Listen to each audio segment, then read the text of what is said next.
The morning my husband filed for divorce, I was sitting at the kitchen table with a cup of coffee I never got to drink, staring at a stack of financial reports I had prepared the night before. I remember the light coming through the window, that pale, watery January light that never quite convinces you the sun is really there. I remember the way the steam rose from my mug and curled and disappeared, the way everything in that moment felt so ordinary, so completely unaware of what was about to detonate inside my life. And then Marcus walked in, set a manila envelope on the table in front of me without a word, without even meeting my eyes, and walked back out of the room. Just like that. Like he was leaving a memo on my desk. I sat there for a long moment before I opened it. I do not know why. Maybe some part of me already knew. Maybe that quiet, still part of me that had been watching the marriage hollow itself out for 2 years already understood what was in that envelope. I opened it slowly. I read the first page. I read it again. Petition for dissolution of marriage. Marcus James Whitfield versus me. I want you to understand something before I go any further, because this story is not just about a divorce. Millions of people get divorced. People sign papers and divide furniture and cry into their pillows, and eventually, most of them find a way forward. This story is about something else. This story is about what it means to build something with your hands, with your mind, with your sleepless nights and your skipped lunches and your 10-year sacrifice, and then have the person you built it for look you in the eye and tell you that legally, structurally, on paper, you were never really there. This story is about the specific, surgical cruelty of being erased from your own life's work. But I am getting ahead of myself. Let me take you back to the beginning, because to understand what happened in that deposition room, the room where 3 lawyers went completely silent at the same time, you need to understand who I was before that January morning. You need to understand what I gave, and what was taken, and what I found when I finally decided to look closely enough. My name is Renee Whitfield. I was born Renee Elaine Carter in Baltimore, Maryland, the second daughter of a postal worker and a school librarian. I grew up in a house where money was respected but never plentiful, where you learned early that every dollar had a story and every bill had a consequence. My mother kept a little leather ledger in the kitchen drawer, nothing fancy, just a pocket-sized notebook where she tracked every cent that came in and every cent that went out. I used to sit at the kitchen table and watch her fill it in after dinner, her handwriting small and precise, her face calm and focused. I did not know it then, but she was teaching me something. She was teaching me that numbers are a language, and that the people who speak it fluently are the ones who understand what is really happening. I studied accounting at Morgan State University. I was good at it, not just competent, but genuinely gifted in the way that some people are gifted with music or art. Numbers told me stories. Balance sheets whispered secrets. I could look at a set of financials and feel, almost physically, where the health was and where the disease was hiding. I graduated magna cum laude, went straight into a mid-size financial consulting firm in D.C., and by the time I was 26, I was managing accounts that had no business being managed by someone my age. I was precise. I was relentless. I was the person the partners called when something was not adding up and they needed to know why. That is where I met Marcus. He came in as a client, a young entrepreneur with a logistics startup that was bleeding money in ways he could not articulate but could feel. He sat across from me in the conference room, and he spread out his financials on the table, and he looked at me with this mixture of embarrassment and desperation that I found, God help me, endearing. He was charming in that effortless way that some men are, the kind of charm that does not announce itself but just settles into a room like warmth. He was also genuinely smart. Not numbers smart, he was the first to admit he did not have my instincts for finance, but strategically smart, visionary smart. The kind of smart that sees around corners and imagines things that do not exist yet. We spent 6 months working together professionally before anything personal happened between us. 6 months of me rebuilding his financial architecture from the ground up, identifying the leaks, restructuring his cost model, repositioning his revenue streams. By the end of those 6 months, his company, a small logistics operation he called Whitfield Supply Solutions, had gone from losing $11,000 a month to generating a modest but stable profit. And somewhere in those 6 months, somewhere between the spreadsheets and the late-night calls and the way he always brought me coffee without being asked, I fell in love with him. We married 2 years later. I was 29. He was 32. And 3 months after our wedding, he asked me to come work with him at Whitfield Supply Solutions full-time, not as a consultant, as his partner, his internal financial architect. The person who would build the models, manage the books, oversee the numbers, and make sure that every dollar that flowed through that company was accounted for, optimized, and positioned for growth. I said yes. Of course I said yes. I loved him. I believed in what we were building. And honestly, after years of consulting for other people's dreams, the idea of being embedded in something that was ours, something I could shape from the inside, was intoxicating.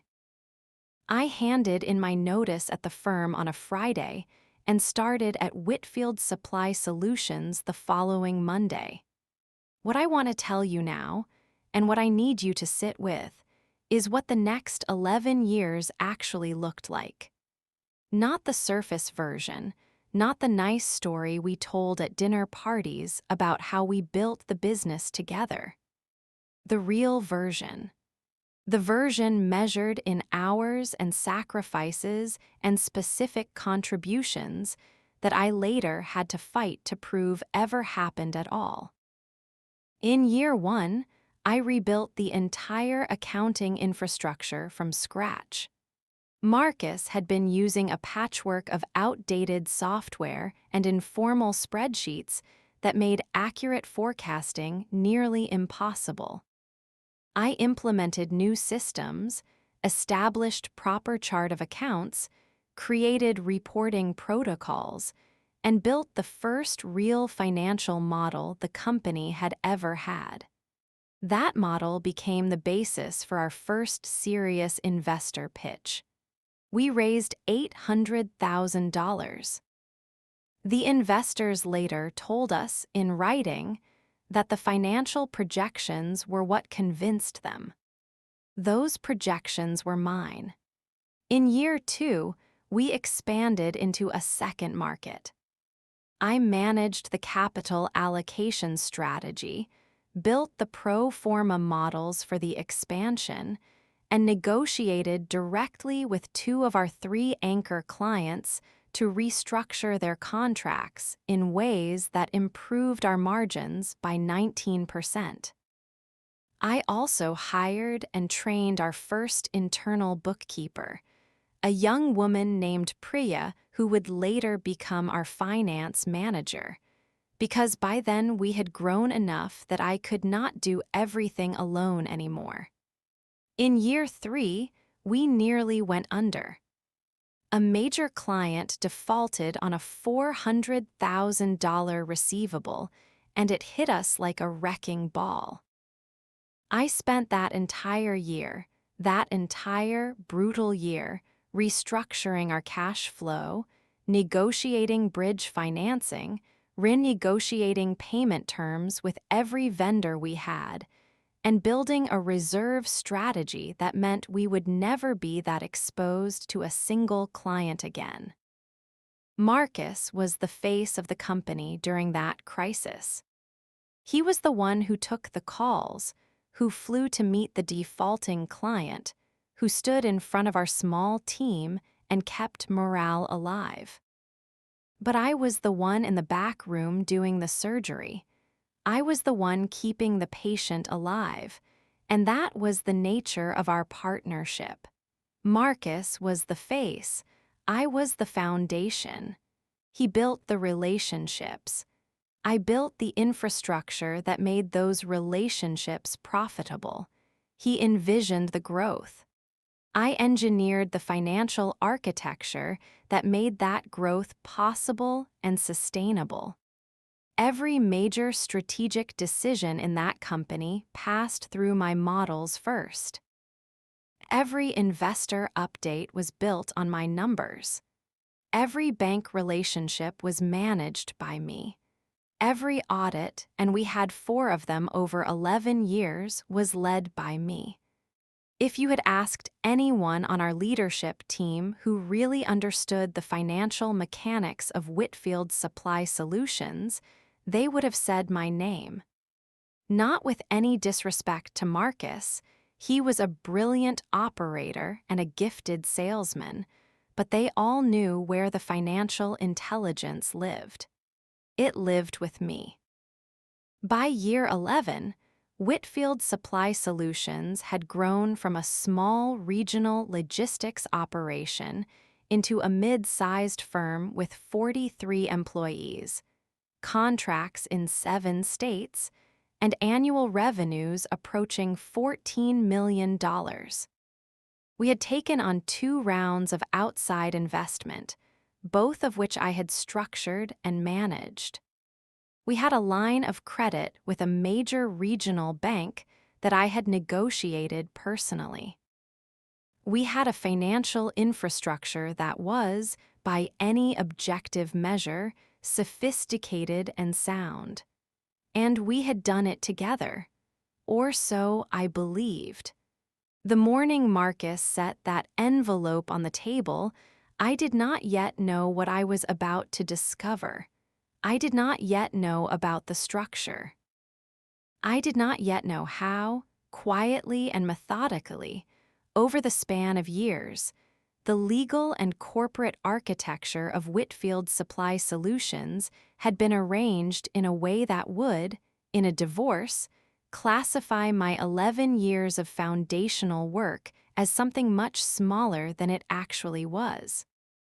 I did not yet know that what I thought was a partnership had been legally configured to look, on paper, like a support role, an administrative function, a back-office operation. I did not yet know that I had been erased. I found out 3 days after he served me. That is when I finally sat down with the divorce attorney I had hastily retained, a woman named Gwen Patterson, referred by a friend, competent and direct, and someone who, in the first 10 minutes of our meeting, made me understand that I was in a more complicated situation than I had initially grasped. She spread the corporate documents on the conference table. The operating agreement for Whitfield Supply Solutions, the shareholder structure, the employment classifications. And she pointed at things carefully, the way you point at things when you are trying not to alarm someone but also understand that they need to be alarmed. Your role, she said, is classified here as Director of Administrative Operations. I stared at her. That is not what I did. I understand that, she said. But that is how you have been classified in every corporate document going back to year 2. Year 2. That meant it had been done early. That meant it had been intentional. That meant that at some point, while I was busy rebuilding the company's financial architecture, while I was negotiating contracts and modeling growth, and staying up until 2 in the morning building investor presentations, someone had quietly, deliberately, made sure that my official role in that company was described in language that minimized it. Administrative, back office, support function. I want to tell you what that moment felt like because I think it is important. I think people talk about betrayal in abstract terms. They say it hurts, they say it breaks your heart, they say you feel like the floor has dropped out from under you. And all of that is true. But what nobody tells you about this specific kind of betrayal, the kind that is financial and structural and legal, is that it comes with a particular variety of humiliation. Because it is not just that someone hurt you. It is that someone planned to hurt you, methodically, in advance, using the very systems you helped build.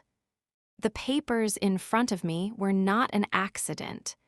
They were not a misunderstanding or a clerical error or the result of some ambiguous corporate language that could be interpreted either way. They were a deliberate architecture of erasure. And the person who had built that architecture knew exactly what he was doing, because he had watched me build financial architectures for 11 years, and he understood, better than almost anyone, how those structures determined what a person was owed. He had used my own expertise against me. I went home that night and I sat in our living room, the living room of the house we had bought together, the house I had helped afford with a company I had helped build, and I felt something shift inside me.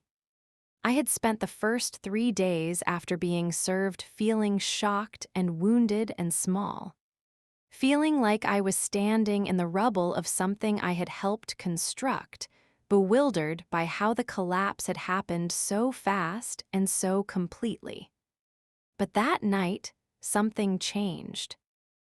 Some quiet, precise, accountant part of me came back online, and she was not grieving anymore. She was calculating.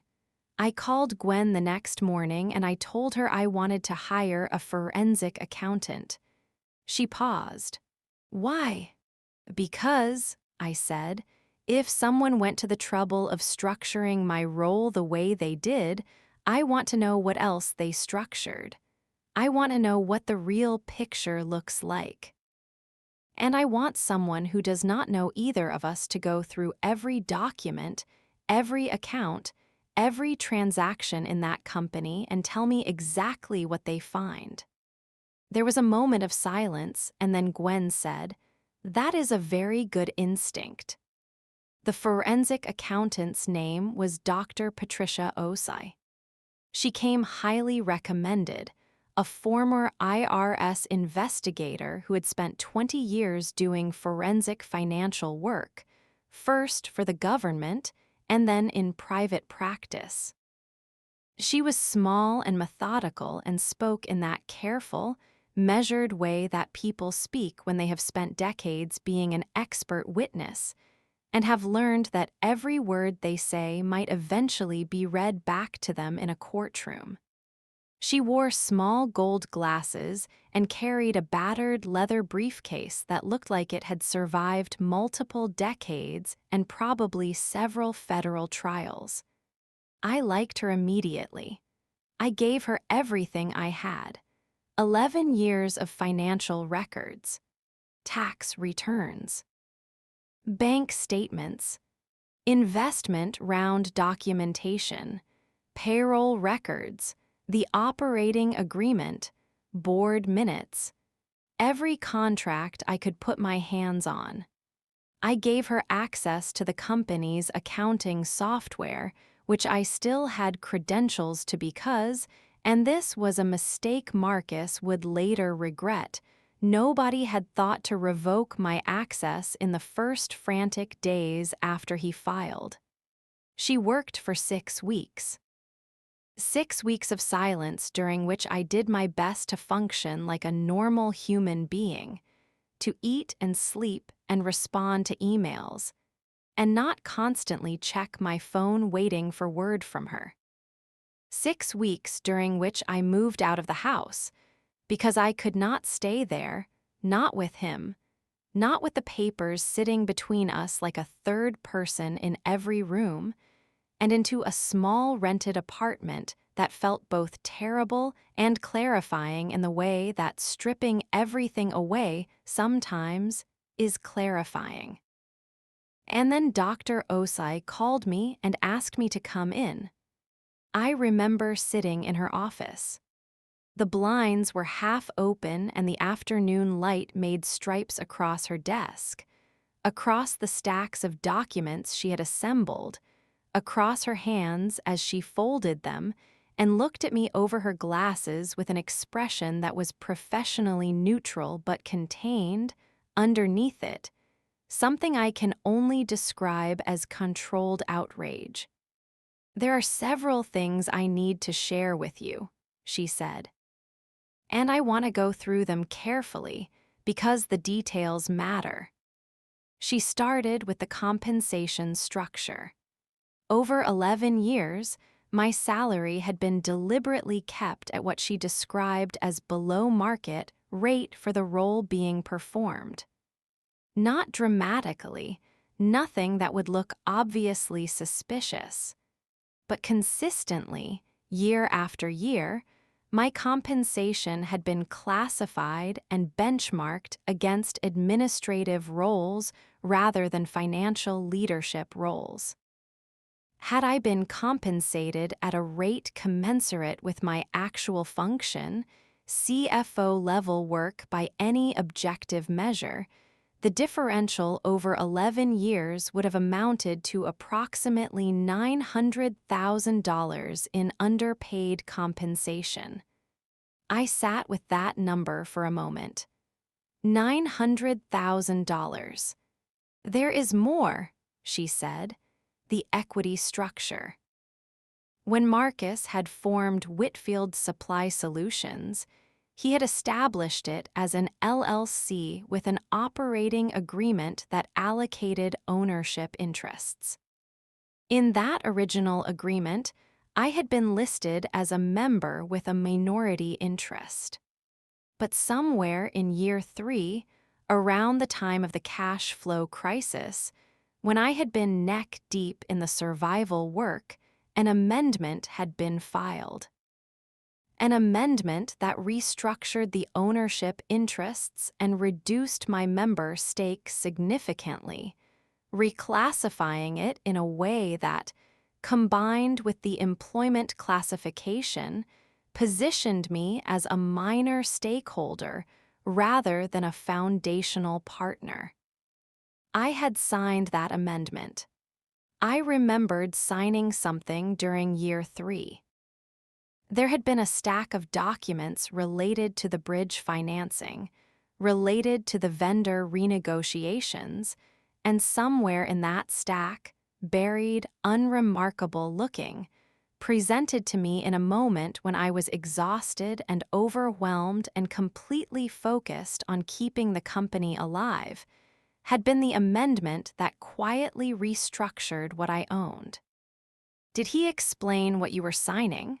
Dr. Oath asked.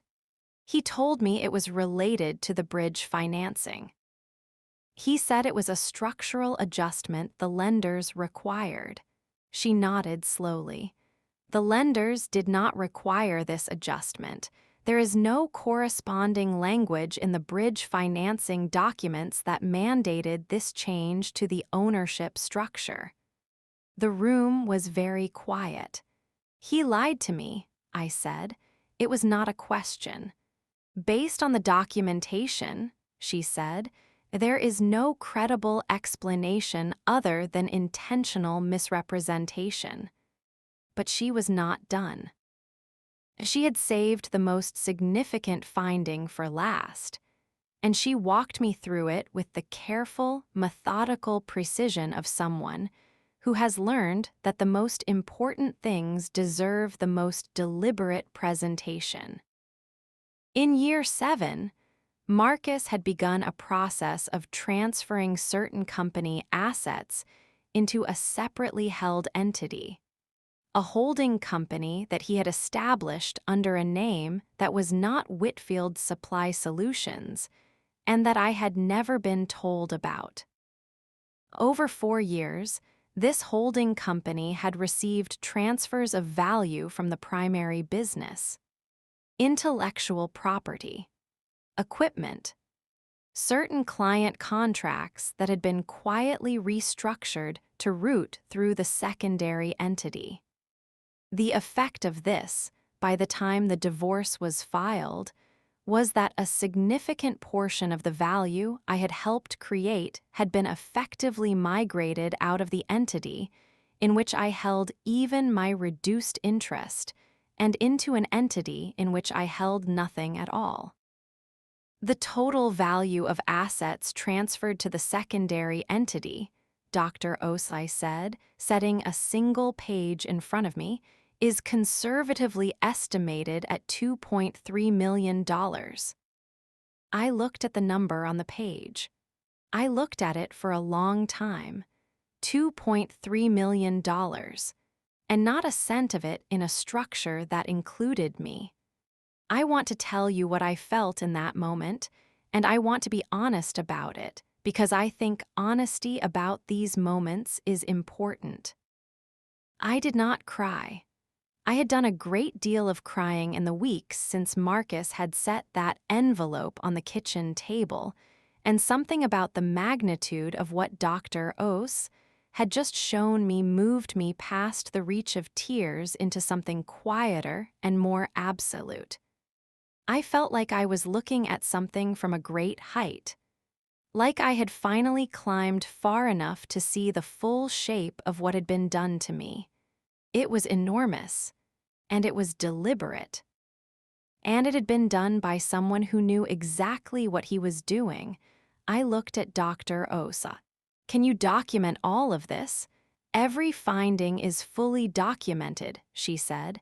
Bank records, transfer documentation, filing dates, comparative compensation analysis. I can support every number in this report with source documents. Will you testify? She looked at me steadily. That is what I do. I called Gwen from the parking lot. I sat in my car and I told her what Dr. Os I had found, and as I spoke, I could hear the quality of Gwen's silence changing on the other end of the line, becoming more focused, more alert, the silence of a lawyer who is beginning to understand the dimensions of what she is working with. We are going to need to amend our approach, she said when I finished. Yes, I said. This changes everything. Yes, I said again. Now I need to tell you about the deposition, because that is the moment this story has been moving toward. That is the room where the truth finally had to be spoken out loud, where the documentation that Dr. Os had so meticulously assembled was placed in front of people who could not look away from it. But before I tell you about that room, I need to tell you about the weeks that led up to it. because those weeks were their own particular education in what it feels like to fight for something you built. Marcus's attorneys, and he had retained a very well-resourced firm, 3 partners who specialized in business litigation and marital asset disputes, came out aggressively from the start. Their strategy, as best as I could read it, was to lean into the classification structure. To make the case that my role had always been administrative, that my compensation had been appropriate to that role, that the ownership amendment I had signed was a legitimate business decision made in response to financing requirements, and that Marcus was the visionary, the builder, the force behind the company's success. They were good. I will give them that. They had clearly done their homework. They had gathered testimony from business associates who spoke of Marcus as the leader, the decision maker, the public face. They had documentation, carefully selected documentation, that showed him making strategic calls, signing agreements, leading meetings. They had constructed a narrative, and it was, in the way that all good false narratives are, partially true. Marcus had done those things. Marcus was genuinely talented. None of that was fabricated. What they were betting on, I think, was that my contributions would be hard to prove. That the work of a financial architect, the invisible, structural, behind-the-scenes work of building models and managing books, and knowing where every dollar was, would be difficult to document in a way that a court could hold and weigh and value. That I would be left with my feelings and my memories against their paperwork. They had not counted on Dr. Osai. And they had not counted on 11 years of meticulous records that I had kept not for this purpose, but because that was simply how I worked. Because I had grown up watching my mother fill in that little leather ledger with her small, precise handwriting. Because I believed, at a cellular level, that every dollar had a story and every transaction left a trace, and that traces matter. The deposition was held on a Tuesday morning in March, in a conference room on the 14th floor of a building downtown. I arrived early. I sat with Gwen on one side and Dr. Osai on the other, and across the table were Marcus's 3 attorneys and, at the far end, Marcus himself. I had not been in the same room with him since I had moved out of the house. Seeing him was strange, not in the way I had anticipated, not with the raw grief I had felt in the early weeks, but with a kind of strange clarity, like seeing something under better light than you had before. He looked tense. He looked like a man who was managing something, and I understood, in a way I could feel in my chest, that he was afraid of what was in our briefcases.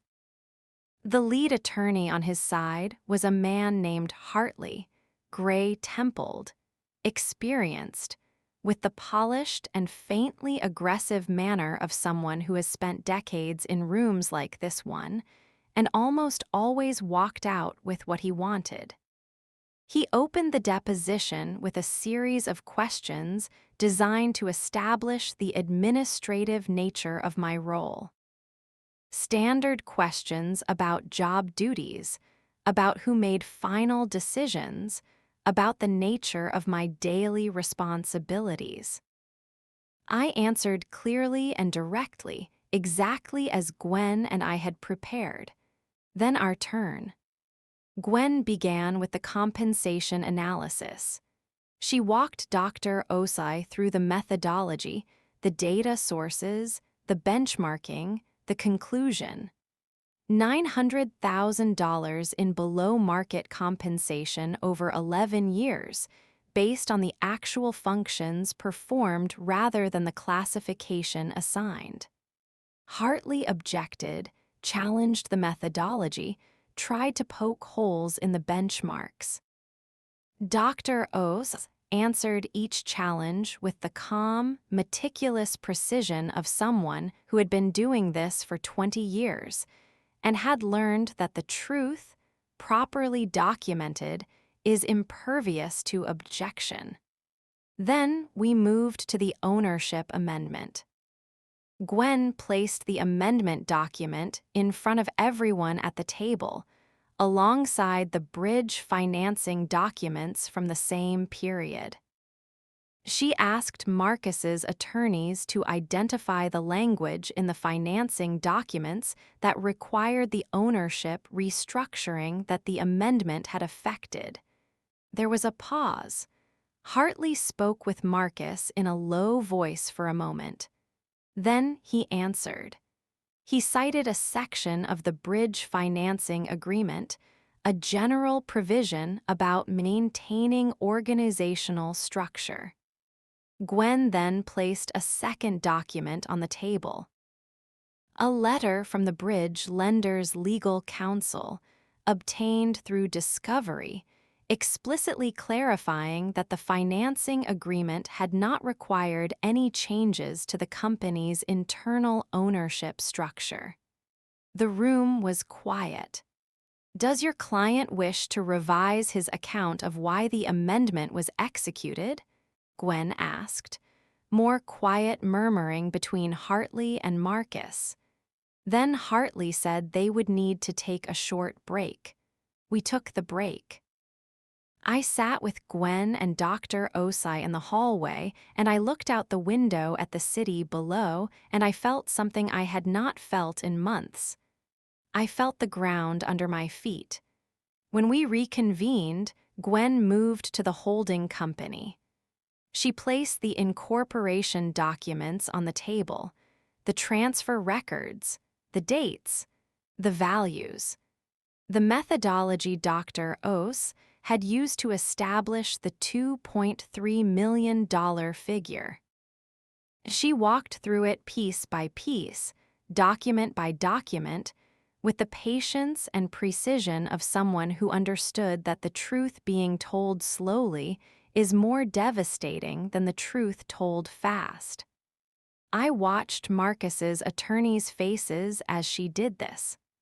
I watched them read the documents in front of them. I watched the moment, and there was a specific, identifiable moment when all three of them understood the totality of what was in front of them. When they understood not just that their position was weakened, but that their client had, on the record, signed documents and made representations that the evidence in front of them directly contradicted. All three of them went quiet at the same time. It was the specific quiet of people who are recalculating. The quiet of experienced professionals who know when the shape of a case has changed. And in that quiet, which lasted perhaps 15 seconds but felt much longer, I understood that something had turned. Not just in this room, not just in this legal proceeding, but in the larger story of what I had given and what had been taken from me. Marcus was looking at the table. I want to tell you what I was feeling in that moment, because it is complicated, and I think the complicated version is the true version. I was not triumphant. I did not feel vindicated in the clean, satisfying way that stories sometimes describe. What I felt was something more like grief and clarity happening at the same time. Grief for the 11 years and the marriage and the version of the story I had believed I was living, and clarity about the true version of that story, the version that had been hidden in the documents and the structures and the careful corporate language. I felt, for the first time since that January morning, that I was seeing the full picture. The settlement negotiations that followed the deposition were extensive and, eventually, successful in a way that I could not have imagined in those first stunned days when I had sat at the kitchen table holding the divorce petition. The holding company transfers were treated as marital dissipation. The ownership amendment was challenged on the basis of the misrepresentation Dr. Osai's findings supported. The compensation differential was factored into the equitable distribution analysis. I will not give you the final number because that feels like a different kind of story than the one I am trying to tell. What I will tell you is that by the end of it, what I had built over 11 years was, finally and formally and legally, acknowledged. Not perfectly. Not completely. The law is an imperfect instrument, and the work of proving what you are owed is exhausting and expensive and takes something from you that you cannot fully get back. But I was acknowledged. Priya, my former bookkeeper who had become our finance manager, sent me a handwritten note after the settlement. It said, simply, everyone who worked there knew. I am glad the record finally does too. I kept that note. I keep it still. Here is what I want to say to you, because this story is not just mine and I know it. I know that somewhere among the people watching this, there is a woman who is pouring herself into something she has built alongside someone else, a business, a partnership, a shared professional life, and she has not thought carefully enough about how her contributions are documented and classified and protected. Maybe she trusts the person she is building with the way I trusted Marcus. Maybe she is too busy building to stop and examine the architecture of her own standing. I want to speak directly to her. Document everything. Keep records not because you distrust the person you are building with, but because your contributions deserve a paper trail. Your labor has value. Your expertise has value. Your financial intelligence, your strategic input, your late nights and your rebuilt models and your renegotiated contracts, all of it has value. And value that is not documented is value that can be rewritten. Understand the corporate structure you are operating inside. Understand your classification, your equity position, your legal standing. Do not wait for a manila envelope on a kitchen table to start asking these questions. And I want to say something else. Something I needed someone to say to me in those early weeks when I felt small and humiliated and hollowed out by the discovery of what had been done to me. The fact that someone worked to erase you is not evidence of your insignificance. It is evidence of the opposite. You do not go to the trouble of erasing someone who does not matter.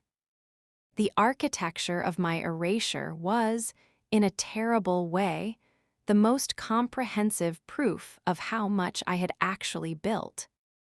They did not have to work that hard to minimize someone who had contributed nothing. They had to work that hard because I had contributed everything. I want you to hear that. However you have been diminished, however someone has worked to make your contribution smaller than it was, that work of diminishment is its own testimony. It is proof, written in the negative space, of exactly how much you mattered. There is one more thing I need to tell you, and then I will let you go. About 6 months after the settlement, I was approached by a woman who had heard, through mutual professional connections, something about my case. She was in a similar situation, not identical, but similar enough that the shape of it was recognizable. She was a creative director who had spent 8 years building the visual identity of her husband's brand consulting firm, and she had just received her own version of a manila envelope. And she was sitting with her own version of that stunned, humiliated confusion about how the contribution she knew she had made could seem to simply not exist on paper. I sat with her for 3 hours. I told her to hire a forensic accountant before she did anything else. I told her to gather every document she could access before any access was revoked. I told her to find an attorney who understood both business valuation and marital asset law, because those are different specialties, and she needed someone who spoke both languages. I told her that the work was going to be hard and expensive, and that there would be moments when she felt like she was swimming against a current designed specifically to exhaust her. And I told her that she was not crazy, that the thing she knew she had built was real, that the paper trail might be thin and the corporate language might be designed to work against her, but that the truth of what she had contributed existed in the memories of everyone who had worked alongside her, in the growth curves that predated nothing and post-dated everything, in the spaces between the documents where her fingerprints were everywhere even if her name was nowhere. I am telling you that too, wherever you are in your own version of this story. You are not crazy. What you built is real. The erasure is not the truth. It is someone else's attempt to rewrite the truth, and attempts can be answered. Before I go, I need to ask you for something, and it will only take you 10 seconds, but it matters more than you know to this channel and to every woman whose story we are going to keep telling here. If this story moved you, if it reached something true inside you, hit that subscribe button right now. Hit the notification bell. Because next week and the week after that and every week after that, we are going to keep sitting down together in this space and telling the stories that do not get told enough, the stories of women who were written out and then rewrote themselves back in. You do not want to miss a single one. And right now, in the comments below, I want you to tell me your name and your city. That is it. Just your name and where you are watching from. Because these stories travel, and the people who need them are everywhere, from Baltimore and Birmingham, from Chicago and Charlotte, from small towns and from cities, and every single person watching is a person who deserves to know that their contributions count, that their labor matters, that the record is worth fighting for. Drop your name and your city right now and let us know you were here. My name is Renee. I am watching from my new apartment, which has a window that gets better morning light than the old house ever did. I am 41 years old. I am starting a financial consulting practice that works specifically with women who are in the early stages of business partnerships, romantic or professional, to make sure their contributions are properly documented and protected from the beginning, so they never have to do what I did, never have to rebuild their paper trail after the fact, never have to walk into a deposition room and fight to prove that they existed. I got 11 years of my life back in that deposition room. But I want other women to never have to fight that fight at all. I want the architecture to protect them from the start. Next week, I am going to tell you about a woman who discovered something even more surprising than what I discovered. A woman who found, buried in her husband's corporate documents, evidence of a financial scheme that extended far beyond their marriage and far beyond their company. A story that began with a betrayal she thought she understood and revealed, layer by layer, something much larger and much darker. You are not going to be prepared for what she found. I promise you that. So subscribe right now, turn on your notifications, and I will see you next week. Every dollar has a story. Every contribution leaves a trace. And the people who try to erase those traces do not understand one fundamental truth. Traces are for forensic accountants to find. And forensic accountants are very, very good at their jobs. I know, I hired one.